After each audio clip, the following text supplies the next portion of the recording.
Okay, hi, this is Ronnie, and today we have an interview with Joanna Thomson. So, would you like to give a little introduction of who you are and where I fit in the nature-cured landscape? Yeah, sure.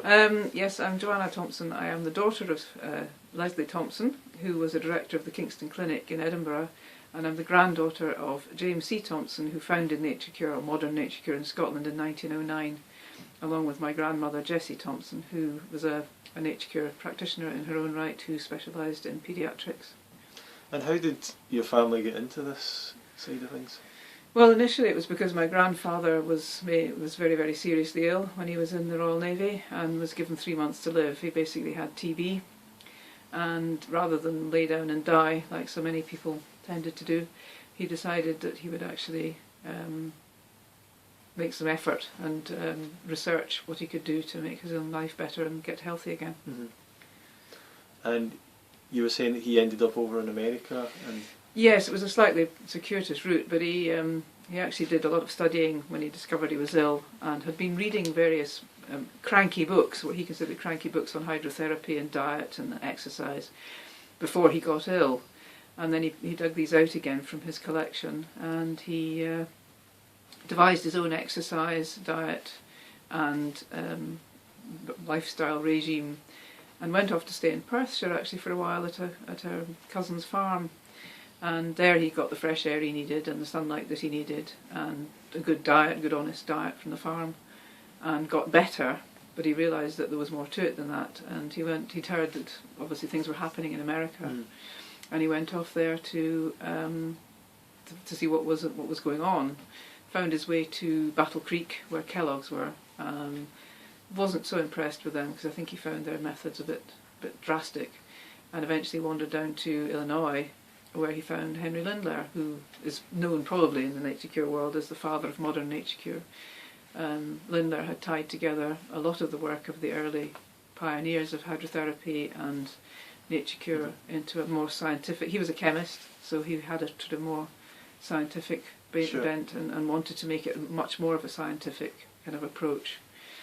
And my grandfather worked with him in his sanatorium there, and eventually stayed on and did the training there. So. And he came back to Scotland, and this was back in 1909. You were saying that he started. Yes, he came back. Yes, he came back for a holiday, and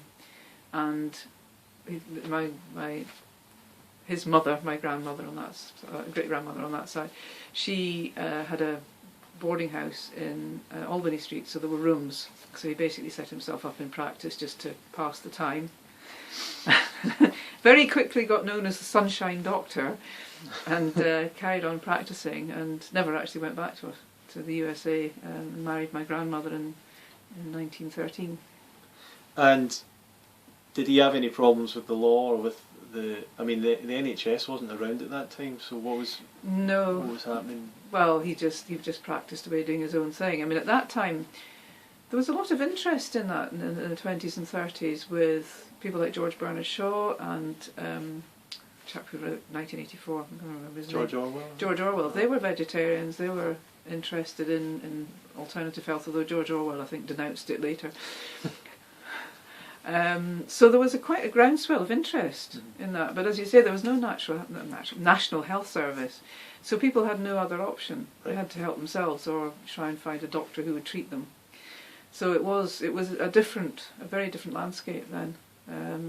So he set up in practice, and then he moved to Drumshoe Place, which was the epicentre of the Scottish medical profession at that time, and Edinburgh was the epicentre of medicine in Britain and in the world, I think. So he was always one to snub his nose at authority, so that suited him extremely well, to be in the midst of all these medical people practising something which didn't use medicine at all. So, and he did publications and wrote books. Yeah, he wrote. Well, he started writing a lot of different books. Probably his most famous one at that time was Constipation in Our Civilization, which eventually became the Intestinal Fitness, and was then later distilled down into The Healthy Human Gut as a monograph. But he's basically explaining that everything is about what you eat in the gut, and a lot of illnesses are basically constipation because we're not looking after ourselves properly and eating the right things and exercising. So so another one was your heart. So, and he was approaching all these health issues from a completely different direction from traditional or allopathic medicine. Yeah. It seems to me that these publications and a lot of his writings have, and maybe your father's as well, have found their way around the world and people have studied them. Yes, they are all over the place actually. It's quite interesting the people you sort of suddenly meet somebody and they know about Thomson Nature Cure, or they'll get in touch with you out of the blue. And interestingly, there was a lot of people in Israel interested. We used to get a lot of Jewish patients at Kingston. I think for some reason it seemed to suit their way of life. But yes, I mean, we got people from all over.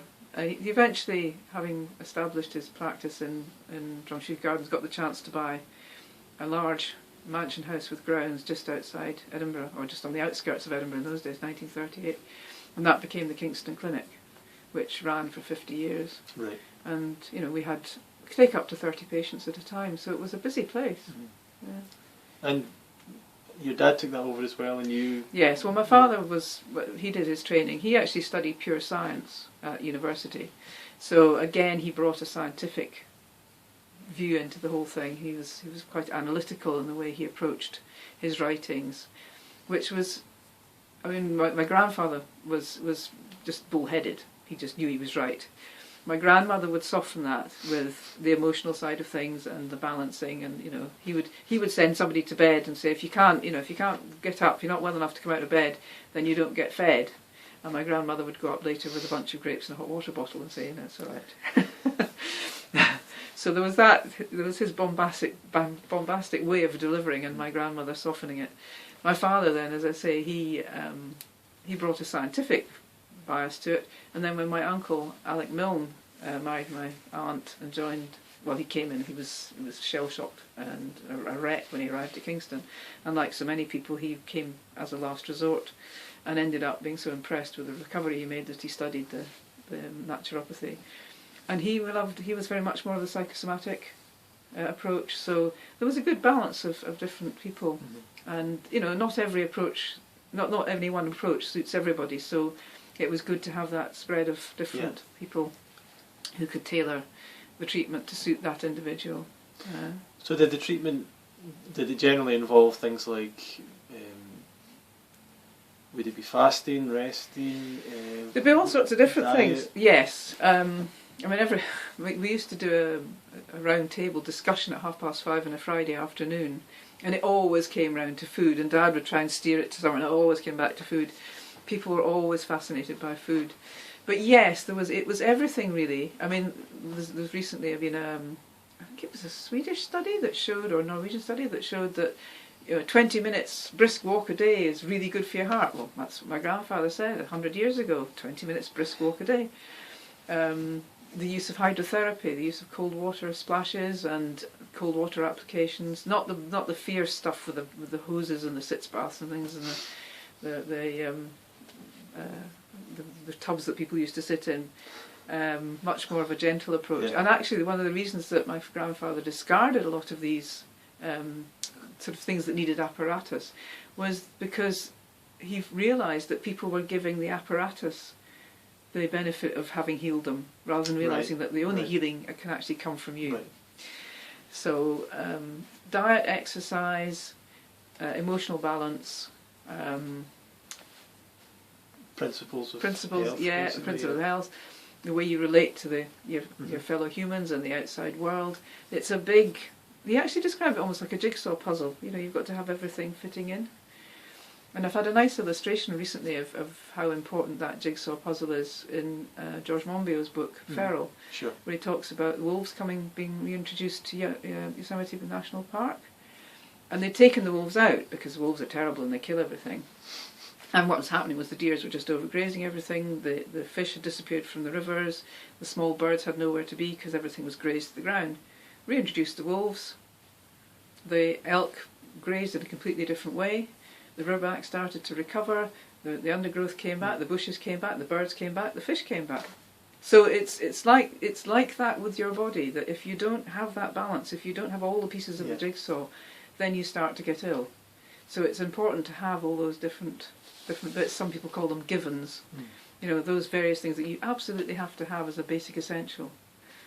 And I mean, when most of us are lucky enough to be in a position where we can do that, but other people come from a much more deprived and difficult background. Somebody who's been abused as a child would find they're starting from a much lower base level, and to have half of those would be brilliant. So it's sure. It's quite difficult to get it all together. So when you're talking about diet, what were they kind of doing back then? Right. Was it raw foods? Was it a lot of raw food? Vegetarian or? Yes, always vegetarian. Apart from people who were very anemic, and then they might have a little bit of liver because there was no supplements and things given in those days. Right. Yes, it was fresh fruit or dried fruit for breakfast. And if you were young and healthy, you got a bit of toast. But if you weren't, then you didn't. And you'd have to have done your 20-minute walk before breakfast and your cold splash. There would be a mid-morning exercise session. You would also have a massage or a consultation from one of the naturopaths there. Lunch would be raw salad. Again, if you were on a restricted diet because of something, you needed to clean it and have a sort of detoxy type thing, then you probably wouldn't have the starchy things. You wouldn't have the biscuit and the bread. You would just have the salad.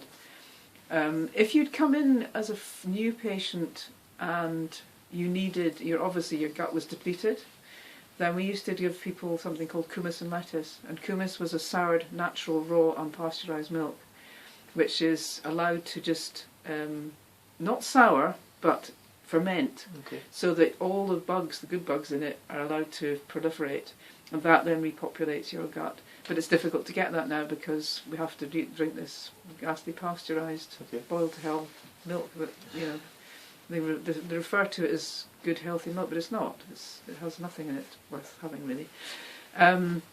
So the kumis and lettuce diet would be 4 times a day, and the lettuce was really just given as something for them to nibble while they were having their kumis. But that would be given at a different time to the people who were having a breakfast, lunch. So they would have that 4 times a day, so it could be interspersed with the people having the breakfast or lunch. And then the evening meal was usually a cooked meal, because for some people whose health is compromised, raw food is quite difficult to deal with. So there would always be a small savoury of some sort, a root vegetable, a green vegetable, and a potato, and then a pudding of some sort. Which was sometimes fresh fruit, it was sometimes stewed apple, whatever. So the savoury wasn't the major part of that evening meal. The vegetables were the major part. The savoury was just to make it pleasant. And that was it. There would be a little bit of apple juice or something at 4 o'clock, but it would be a tiny glass. And no tea or coffee. There'd be a cup of postum, which was a sort of cereal coffee. Maybe in the evening after the evening meal. So that was basically it. But there was 8 acres of grounds, which were fabulous for us kids. But the patients could walk, without feeling odd or awkward, and they could do their arm raising exercises without having to be seen by sort of normal people outside the walls.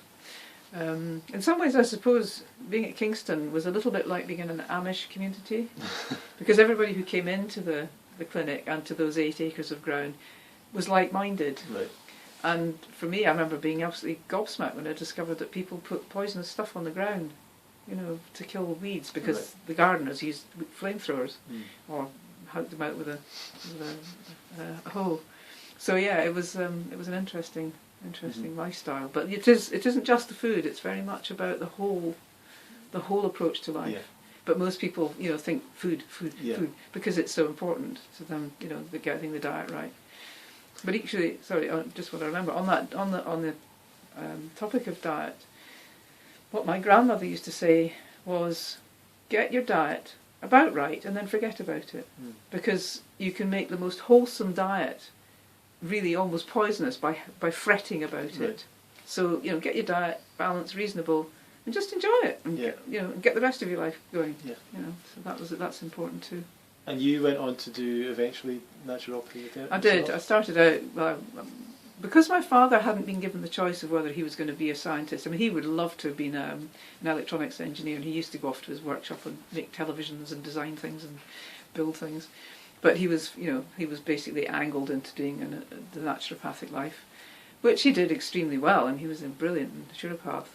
But because of that, my mum had recognised that I was really quite artistic, and she was very keen that I should do something different.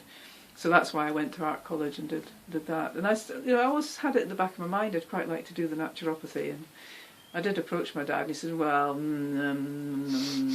so I think part of it was that the clinic was such a vast, big building that he was worried about handing it on to anybody, because it was, you know, a hugely expensive place to keep up, and the new fire regulations had come in, and to upgrade everything would have been, you know, prohibitive.